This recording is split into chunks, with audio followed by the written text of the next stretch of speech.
Church was silent. 300 guests were watching me. My fiancé Liam stood before me. He looked handsome in his tuxedo. He was smiling nervously. He thought I was about to say, "I do." The priest looked at me kindly. "Ava, do you have your vows?" I reached into my dress pocket, but I didn't pull out a piece of paper. I pulled out Liam's phone.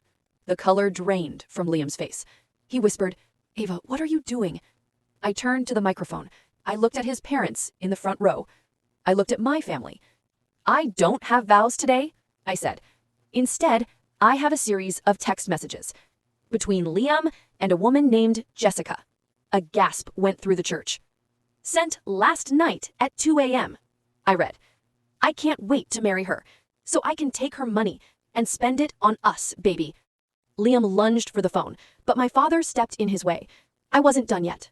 I was just getting started. Liam and I were the perfect couple. Everyone said so. We met 3 years ago. He was charming and sweet. He brought me flowers every week. He was close with my family. When he proposed last Christmas, it was like a fairy tale. He got down on one knee in the snow. I cried tears of joy. I thought I was the luckiest woman alive. But there were red flags. I just chose to ignore them. He was very protective of his phone. He always placed it face down. He changed his passcode twice. Work security, he told me. And I believed him, because I loved him.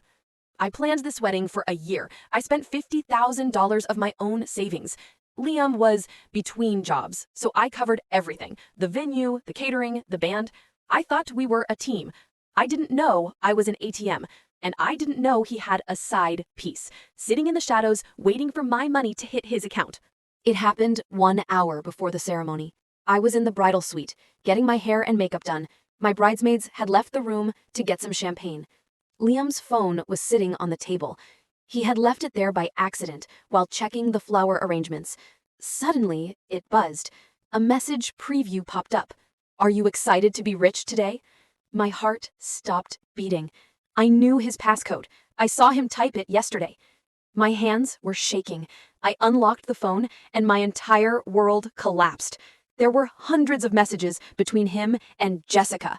They weren't just flirting. They were planning a life together.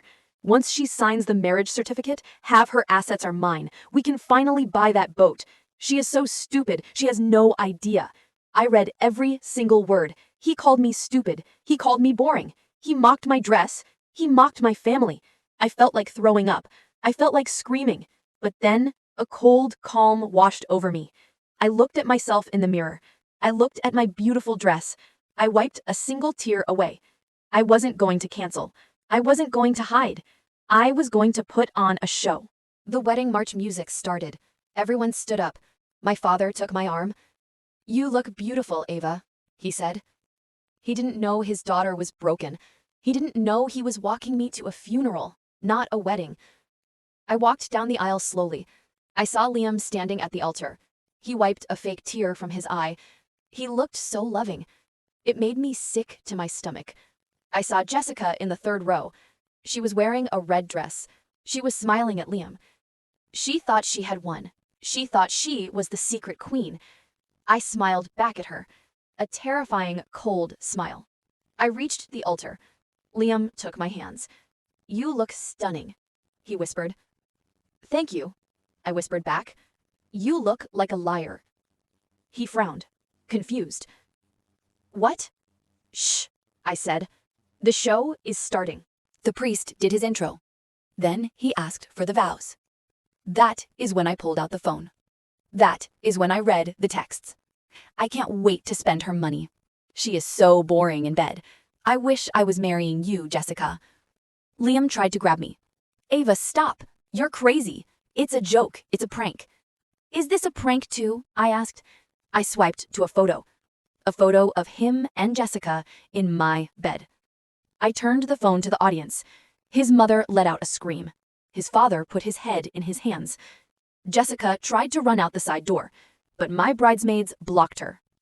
"And here is the best part," I said. "Since the wedding is canceled, and since I paid for everything, this is now a party for me and my family. Liam, you and your guests can leave. Security is waiting outside. You have 5 minutes." The church erupted in chaos. My brothers stepped forward. They looked ready to fight. Liam looked at me one last time. Ava, please, I can explain. Explain it to Jessica. I said, I think she's waiting in the parking lot. In her 2005 Honda, since you won't be buying that boat.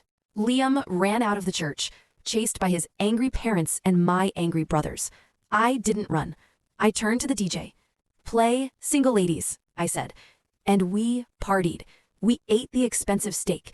We drank the expensive wine. We danced until midnight. It was the most expensive party of my life, but it was also the best. I celebrated my freedom. I celebrated dodging a bullet. I celebrated not marrying a monster. Liam tried to contact me for weeks. He begged, he cried, he even threatened to sue me for public humiliation. My lawyer sent him one letter. Truth is not defamation. He went silent after that. I heard Jessica left him too, once she realized he was broke. I am still single today, and I am happier than ever. I kept the dress. I modified it into a cocktail dress. I wear it every year on that date to celebrate my Independence Day. If you enjoyed seeing this cheater exposed, you will love the next story. My boss fired me to save money, but he forgot I was the only one with the passwords. Now his company is crashing. Click the video on screen now to see how I charged him $500 an hour to fix it.